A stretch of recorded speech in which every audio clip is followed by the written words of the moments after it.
Hi low ಎಲ್ಲರಿಗೂ ನಮಸ್ಕಾರ. ನೀವು ನೋಡ್ತಾ ಇದ್ದೀರಾ PTV ನ್ಯೂಸ್ ಕನ್ನಡ. ನಾನು ಚಂದ್ರಿಕಾ. ನೋಡಿ ವೀಕ್ಷಕರೇ, ಇತ್ತೀಚಿನ ದಿನಗಳಲ್ಲಿ ಅತ್ಯಾಚಾರ ಎಲ್ಲೆಡೆ ಮನೆ ಮಾಡ್ತಾ ಇದೆ.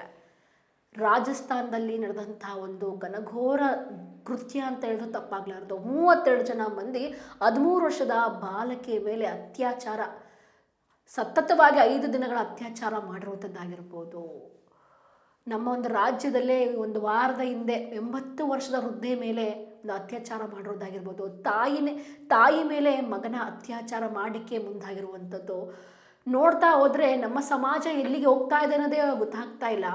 ನಮ್ಮ ಕಾನೂನು ವ್ಯವಸ್ಥೆ ಎಷ್ಟೇ ಬಲಪಡಿಸಿದ್ರು, ಎಷ್ಟೇ ಸರಿಪಡಿಸಿದ್ರು ಸಹ ಹಲವಾರು ಈ ರೀತಿಯಾದಂಥ ಪೈಶಾಚಿಕ ಕೃತ್ಯಗಳನ್ನು ಮಾಡ್ತಾ ಇರುವಂಥ ನಮ್ಮ ಸುತ್ತಮುತ್ತ ಇರುವಂತಹ ಜನಗಳು, ಅದರಲ್ಲೂ ಈಗ 18 ವರ್ಷದ ಕೆಳಗಡೆ ಇರುವಂತಹ ಮಕ್ಕಳ ಮೇಲೆ ಪ್ರತಿನಿತ್ಯ ಎಲ್ಲಾದರೂ ಒಂದು ಕಡೆ ಅತ್ಯಾಚಾರ ಅನ್ನೋದು ತಾಂಡವ ಆಡ್ತಾನೆ ಇರುವಂಥದ್ದು.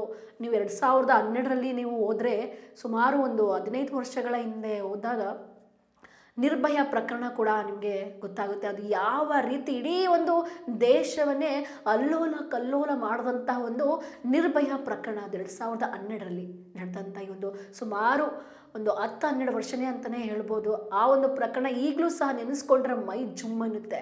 ಯಾಕಪ್ಪ ನಾನು ಈ ವಿಚಾರದ ಬಗ್ಗೆ, ಅತ್ಯಾಚಾರದ ವಿಚಾರದ ಬಗ್ಗೆ ಹೇಳ್ತಾ ಇದ್ದೀನಿ ಅಂದರೆ, ಕೇವಲ ಅತ್ಯಾಚಾರ ಜಸ್ಟ್ 20 ವರ್ಷದ ಮಹಿಳೆಯರ ಮೇಲೆ, ಯುವತಿಯರ ಮೇಲೆ ಮಾತ್ರ ಅಲ್ಲ, 5 ವರ್ಷದ ಕಂದಮ್ಮನ ಮೇಲೂ ಸಹ ಮಾಡುವಂಥ ಕಲ್ಲು ಮನಸ್ಸಿನ, ಕಠೋರ ಮನಸ್ಸಿನ ಈ ಗಂಡು ಮಕ್ಕಳು ಅಂದರೆ ಒಂದಿಷ್ಟು ಜನ, ಎಲ್ಲರೂ ಅಂತ ಅಲ್ಲ, ಅದರಲ್ಲಿ ತನ್ನ ಕಾಮುಕತನನೇ ಮೈಗೂಡಿಸ್ಕೊಂಡು ಜೀವನ ನಡೆಸ್ತಾ ಇರುವಂಥವ್ರು ಒಂದು ಮಗು ರೀತಿ ನೋಡಿದ್ರೆ ಆ ಮಗುವನ್ನೇ ಒಂದು ತನ್ನ ಒಂದು ಚಟಕ್ಕೋಸ್ಕರ ಯಾವ ರೀತಿಯಾಗಿ ಮಾಡ್ತಾರೆ ಅಂದರೆ ನಿಮಗೆ ಗೊತ್ತಿರುತ್ತೆ. ಸೊ ಯಾಕೆ ಈ ವಿಚಾರದ ಬಗ್ಗೆ ಮಾತಾಡ್ತಿದ್ದೀನಿ ಅಂದರೆ, ಈಗ ಪೋಕ್ಸೋ ಪ್ರಕರಣಗಳು ಈಗ ದಿನದಿಂದ ದಿನಕ್ಕೆ ಹೆಚ್ಚಾಗ್ತಾ ಇದ್ದಾವೆ. ಆಲ್ಮೋಸ್ಟ್ 10%ಅಲ್ಲಿ ನೋಡ್ತಾ ಹೋದರೆ ಬೆಳಕಿಗೆ ಬರೋದು ಮಾತ್ರ ಒಂದು 2% ಮಾತ್ರ ಬೆಳಕಿಗೆ ಬರುವಂಥದ್ದು. ಯಾಕೆಂದರೆ ಭಯ. ನಮ್ಮ ಸಮಾಜ ನಮ್ಮನ್ನು ಯಾವ ರೀತಿಯಾಗಿ ನೋಡುತ್ತೆ, ಮುಂದೆ ಜೀವನ ಹೇಗೆ, ಮುಂದೆ ಯಾವ ರೀತಿಯಾಗಿ ನಾವು ಜೀವನ ಮಾಡಬೇಕು ಅಂತಂದು. ಆದರೆ ಶಾಲೆಯಲ್ಲಿ ಓದ್ತಿರುವಂತಹ ಮಕ್ಕಳ ಮೇಲೆ ಒಂದು ಲೈಂಗಿಕ ದೌರ್ಜನ್ಯ ಆಯಿತು ಅಂತಂದರೆ, ಅಲ್ಲಿರುವಂತಹ ಶಿಕ್ಷಣ ಮಂಡಳಿಯವರು ಇದಕ್ಕೆ ಸರಿಯಾದ ರೀತಿಯಾಗಿ ಕ್ರಮನ ಕೈಗೆತ್ಕೊಳ್ಳದೆ ಇದ್ದರೆ, ಅದಕ್ಕೆ ಸಂಬಂಧಪಟ್ಟ ಅಧಿಕಾರಿಗಳಿಗೆ ತಿಳಿಸ್ತಾ ಇದ್ದರೆ ಅವರ ಮುಂದಿನ ಭವಿಷ್ಯ ಏನಾಗುತ್ತೆ ಅನ್ನೋದೇ ಒಂದು ಯಕ್ಷ ಪ್ರಶ್ನೆ ಅಲ್ವಾ. ಸೊ ಈಗ ಅದೇ ರೀತಿಯಾದಂಥ ಒಂದು ಘಟನೆ ಉಡುಪಿ ಜಿಲ್ಲೆಯಲ್ಲಿ ನಡೆದಿರುವಂಥದ್ದು.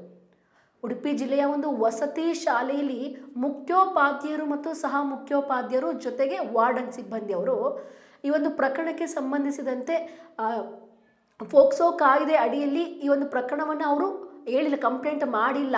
ಅಂದರೆ ಇಬ್ಬರು ಹುಡುಗರ ಮಧ್ಯೆ, ಒಬ್ಬ ರೂಮ್ಮೇಟ್ ಅವರ ಮಧ್ಯೆ ಒಬ್ಬ ಹುಡುಗ ಮತ್ತೊಬ್ಬ ಹುಡುಗನಿಗೆ ಲೈಂಗಿಕ ಸಂಪರ್ಕ ಬೆಳೆಸಿ ಅವನಿಗೆ ಲೈಂಗಿಕ ದೌರ್ಜನ್ಯ ಕೊಟ್ಟಿದ್ದಾನೆ ಅಂತಂದು ಆ ಯುವಕ ಶಿಕ್ಷಣ ಮಂಡಳಿಯವರಿಗೆ ಮತ್ತು ಅವರ ಟೀಚರ್ಸ್ಗಳಿಗೆಲ್ಲ ಹೇಳಿರ್ತಾನೆ, ಸಿಬ್ಬಂದಿಗಳಿಗಾಗಿರ್ಬೋದು, ಅಲ್ಲಿರುವಂಥ ಟೀಚರ್ಸ್ಗಳಿಗಾಗಿ ಹೇಳಿರ್ತಾನೆ.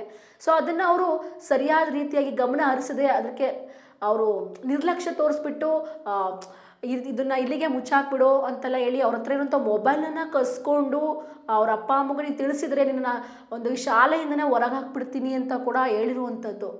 ಸೊ ನೋಡಿ, ನಮ್ಮ ಒಂದು ಸಮಾಜ ರೂಪಣೆ ಆಗುವಂಥದ್ದು ಶಿಕ್ಷಣದಿಂದನೇ, ಪ್ರತಿಯೊಬ್ಬ ಟೀಚರ್ಸ್ಗಳಿಂದನೇ, ಶಿಕ್ಷಕರಿಂದನೇ ಅಲ್ವಾ. ನಮ್ಮ ಒಂದು ವಿದ್ಯಾಭ್ಯಾಸ ಆಗಿರ್ಬೋದು, ಒಂದು ಪೊಸಿಷನ್ಗೆ ಹೋಗಬೇಕು ಅಂದರೆ ಶಿಕ್ಷಣದಿಂದನೇ ನಾವು ಏನೇ ಮಾಡಬೇಕು ಅಂದರೂ ಸಾಧ್ಯ. ಆ ಶಿಕ್ಷಕರೇ ಈ ಥರ ಪ್ರಕರಣಗಳನ್ನು ಮುಚ್ಚಾಕಿದರೆ ಇನ್ನು ಬೇರೆ ಬೇರೆ ಕಡೆ ಕೇವಲ ಶಿಕ್ಷಣ ಮಂಡಳಿ ಮಾತ್ರ ಅಲ್ಲ, ಸಮಾಜದಲ್ಲಿ ಹಲವಾರು ವರ್ಗಗಳಿದ್ದಾವೆ, ಹಲವಾರು ಸಮುದಾಯಗಳಿದ್ದಾವೆ, ಹಲವಾರು ಸಂಘಟನೆಗಳಿದ್ದಾವೆ. ಅವರು ಸಹ ಯಾವ ರೀತಿಯಾದಂತಹ ಕೆಲಸಗಳು ಮಾಡಲಿಕ್ಕೆ ಮುಂದಾಗ್ತಾರೆ ಹೇಳಿ. ಈ ರೀತಿಯಾಗಿ ಮಾಡಿದ್ರೆ ಯಾರೂ ಸಹ ಧೈರ್ಯ ಮಾಡೋದಿಲ್ಲ ಮುಂದೆ ಬರಲಿಕ್ಕೆ. ಸೊ ಶಿಕ್ಷಕರೇ ಮತ್ತು ಸಿಬ್ಬಂದಿಗಳ ಈ ರೀತಿಯಾದಂಥ ಒಂದು ಆ ಹುಡುಗನ ಮೇಲೆ ಆದಂಥ ಲೈಂಗಿಕ ದೌರ್ಜನ್ಯನ ಮುಚ್ಚಿಡುವಂಥ ಪ್ರಯತ್ನ ಮಾಡಿರುವಂಥದ್ದು. ಸೊ ಈಗ ಈ ಒಂದು ಪ್ರಕರಣ ಈಗ ಹೈಕೋರ್ಟ್ ಮೆಟ್ಟಿಲೇರಿರುವಂಥದ್ದು.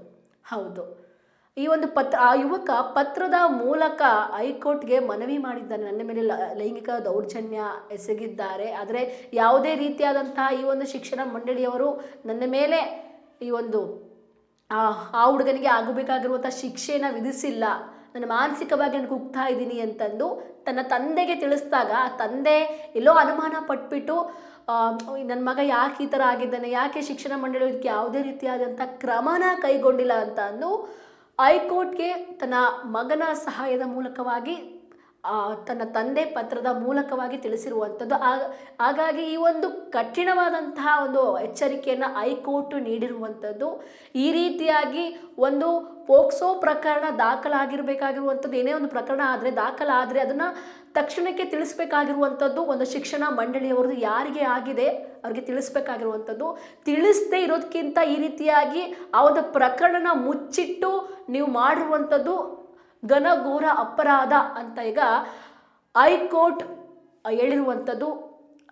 ಅಲ್ಲಿರುವಂಥ ನ್ಯಾಯಾಧೀಶರು ನಾಗಪ್ರಸನ್ನ ಅವರು ಸೆಷನ್ 4/8/21 ಅಡಿಯಲ್ಲಿ ಈ ಒಂದು ಪ್ರಕರಣವನ್ನು ಅವ್ರಿಗೆ ಅರ್ಜಿ ಸಲ್ಲಿಸಿರುವಂಥದ್ದು. ಈಗ ಯಾರೋ ಒಂದು ಪ್ರಕರಣದಲ್ಲಿ ತೊಡಗಿದ್ದಾರೆ, ಈ ಪ್ರಕರಣನ ಇಲ್ಲಿಗೆ ಕಂಪ್ಲೀಟ್ ಮಾಡಬೇಕು ಅಥವಾ ಮುಚ್ಚಾಕಬೇಕು ಅಂತಂದು ಅರ್ಜಿನ ಸಲ್ಲಿಸಿದ್ದಾರೆ ಈ ಪ್ರಕರಣಕ್ಕೆ ಸಂಬಂಧಪಟ್ಟಂತೆ. ಅವರು ಸಹ ಈ ಒಂದು ನಾಗಪ್ರಸನ್ನ ಅವರು ಈ ಒಂದು ಅರ್ಜಿನ ಅವರು ವಜಾ ಮಾಡಿರುವಂಥದ್ದು. ಯಾವುದೇ ರೀತಿಯಾಗಿ ನಿಮಗೆ ಬೇಲ್ ಸಿಗಬಾರ್ದು ಅಂತೇಳಿ ಈ ಒಂದು ವಜಾ ಅವ್ರಿಗೆ ಹಾಕಿರುವಂತಹ ಒಂದು ಬೇಲ್ಗೆ ವಜಾ ಮಾಡಿದ್ದಾರೆ. ಯಾವುದೇ ರೀತಿಯಾಗಿ ಸ್ಪಂದನೆ ಕೊಟ್ಟಿಲ್ಲ. ಸೊ ಹಾಗಾಗಿ ಕಠಿಣವಾದಂಥ ಎಚ್ಚರಿಕೆಯನ್ನು ಈಗ ಹೈಕೋರ್ಟ್ ನೀಡಿದೆ. ಪ್ರತಿಯೊಂದು ಕರ್ನಾಟಕದಲ್ಲಿರುವಂಥ ಶಿಕ್ಷಣ ಎಲ್ಲ ಓವರಾಲ್ ಆಗಿ ಎಲ್ಲ ಶಿಕ್ಷಣ ಸಂಸ್ಥೆಗಳಿಗೆ, ಶಿಕ್ಷಣ ಮಂಡಳಿಯವರಿಗೆ ಈ ರೀತಿಯಾದಂತಹ ಕೃತ್ಯಗಳು ನಡೆದ್ರೆ ಅದಕ್ಕೆ ಸಂಬಂಧಪಟ್ಟಂತಹ ಅಧಿಕಾರಿಗಳಿಗೆ ಮೇನಾಗಿ ತಿಳಿಸ್ಬಿಡ್ಬೇಕು. ಅದು ಯಾವಾಗ ಆ ಕ್ಷಣಕ್ಕೆ ಆಗಿದೆ ಅಂದರೆ ಆಗ ತಕ್ಷಣಕ್ಕೆ ತಿಳಿಸ್ಬಿಡ್ಬೇಕು. ಇಲ್ಲ ಅಂತ ಅಂದರೆ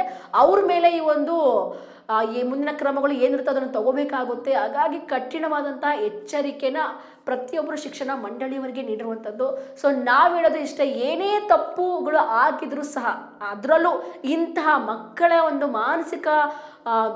ಮಾನಸಿಕವಾಗಿ ಒಂದು ನೋವನ್ನು ಅನುಭವಿಸಿರುವಂಥವ್ರಿಗೆ ಮೇಲೆ ಈಗ ಲೈಂಗಿಕ ದೌರ್ಜನ್ಯ ಆಗಿರ್ಬೋದು ಅಥವಾ ಇನ್ನೊಬ್ಬರು ಅವ್ರ ಮೇಲೆ ಹಲ್ಲೆ ಮಾಡುವಂಥದ್ದು ಆಗಿರ್ಬೋದು, ಇದು ಮಕ್ಕಳ ಮೇಲೆ ಇತ್ತೀಚಿನ ದಿನ ಅತಿ ಹೆಚ್ಚಾಗಿ ಆಗ್ತಾ ಇರುವಂಥದ್ದು. ಅದಕ್ಕೆ ಪ್ರತಿಯೊಬ್ಬರು ಸಹ ಆ ಮಗುವಿನ ಶಿಕ್ಷಣಕ್ಕೆ ಸಂಬಂಧಪಟ್ಟವರು ಅದನ್ನು ಅರಿತು ಬಿಟ್ಟು ಅವರಿಗೆ ಏನು ಕೊಡಿಸ್ಬೇಕು ನ್ಯಾಯ ಒದಗಿಸುವಂಥ ಕೆಲಸ ಮಾಡಿ. ನಿಮಗೆ ನ್ಯಾಯ ಕೊಡಲಿಕ್ಕೆ ಆಗೋದಿಲ್ಲ ಅಂತ ಅಂದರೆ ಅದಕ್ಕೆ ಸಂಬಂಧಪಟ್ಟ ಅಧಿಕಾರಿಗಳಿಗೆ ನೀವು ಯಾರಿಗೂ ಗೊತ್ತಿಲ್ಲದೇ ನೀವು ಅವ್ರಿಗೆ ಮಾಹಿತಿ ತಿಳಿಸಿದರೆ ಅದಕ್ಕೆ ಪೋಕ್ಸೋ ಕಾಯ್ದೆ ಅಡಿಯಲ್ಲಿ ಇರುವಂತಹ ಅಧಿಕಾರಿಗಳು ಏನು ಕ್ರಮವನ್ನು ತೆಗೆದುಕೊಳ್ಬೇಕು ಆ ಒಂದು ಕ್ರಮನ ತೆಗೆದುಕೊಂಡು ಆ ಮಗುವಿಗೆ ಸರಿಯಾದ ರೀತಿಯಾದಂಥ ನ್ಯಾಯ ಒದಗಿಸುವಂತಹ ಕೆಲಸ ಮಾಡ್ತಾರೆ. ಆದರೆ ನೀವುಗಳೇ ಸಹ ಒಂದು ಆ ರೀತಿಯಾಗಿ ಆ ಮಗು ಅಷ್ಟು ಮಾನಸಿಕವಾಗಿ ನೊಂದು ಬೆಂದು ಹೋಗಿದ್ರು ಸಹ ಶಿಕ್ಷಣ ಮಂಡಳಿಯವರಿಗೆ ಎಲ್ಲರಿಗೂ ತಿಳಿಸಿದ್ರು, ಪತ್ರದ ಮೂಲಕ ತಿಳಿಸಿದ್ರು ಸಹ ನೀವು ನೆಗ್ಲಿಜೆನ್ಸಿ ತೋರಿಸಿದ್ದೀರಾ ಅಂತ ಅಂದರೆ ಆ ಮಗು ಎಷ್ಟು ಕುಗ್ಗೋಗಿರ್ಬೋದು. ಆ ಮಗುವಿನ ಒಂದು ಮನಸ್ಥಿತಿ ಏನಿದೆ ಅಂತಂದು ತಿಳಿದಿದ್ದು ಮಾತ್ರ ಅವರ ತಂದೆಗೆ ಮಾತ್ರ. ಆ ತಂದೆನೇ ಕೂಡ ಈಗ ಹೋರಾಟದಲ್ಲಿ ಅದು ವಿಜಯ ಸಾಧಿಸಿದ್ದಾರೆ ಅಂತಲೇ ಹೇಳ್ಬೋದು. ಯಾಕಂದರೆ ತನ್ನ ಮಗನಿಗೆ ಈ ರೀತಿಯಾಗಿ ಶಿಕ್ಷಣ ಕೊಡಿಸ್ಬೇಕು ಅಂತಂದು ಒಂದು ಕಡೆಯಿಂದ ಮತ್ತೊಂದು ಕಡೆಗೆ ಕಳಿಸಿರ್ತಾರೆ. ಆದರೆ ಇದು ಆಗಿರುವಂಥದ್ದು ಜೂನ್ 2ರಲ್ಲಿ, ಬಟ್ ಬೆಳಕಿಗೆ ಬಂದಿರೋದು ಇಂದು. ಸೊ ಹಾಗಾಗಿ ದಯವಿಟ್ಟು ಈ ಥರ ಪ್ರಕರಣಗಳಿದ್ರೆ ಕಣ್ಣಾರೆ ಕಂಡಿದ್ರೆ ಅದಕ್ಕೆ ಸಂಬಂಧಪಟ್ಟ ಪೋಕ್ಸೋ ಪ್ರಕರಣಕ್ಕೆ ಸಂಬಂಧಪಟ್ಟರೆ ಮಾತ್ರ ನೀವು ಅದನ್ನು ಅವರಿಗೆ ನೀವು ಅಧಿಕಾರಿಗಳಿಗೆ ತಿಳಿಸ್ಬೇಕಾಗುತ್ತೆ.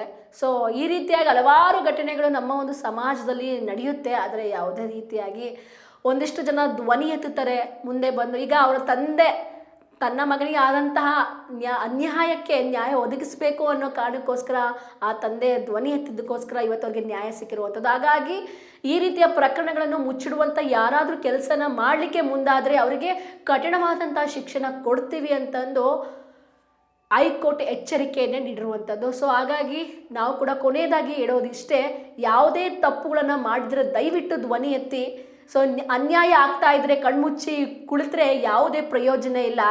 ಇವತ್ತು ಅವರಿಗಾಗಿದೆ, ನಾಳೆ ನಮ್ಮ ಮನೆಯ ಮಕ್ಕಳ ಮೇಲೂ ಆಗ್ಬೋದು. ಹಾಗಾಗಿ ದಯವಿಟ್ಟು ನೀವು ನಿಮ್ಮ ಎಚ್ಚರಿಕೆಯಲ್ಲಿ ನೀವು ಇರಿ, ಧ್ವನಿ ಎತ್ತೋದನ್ನು ನಿಲ್ಲಿಸಬೇಡಿ. ಎಲ್ಲರಿಗೂ ನಮಸ್ಕಾರ.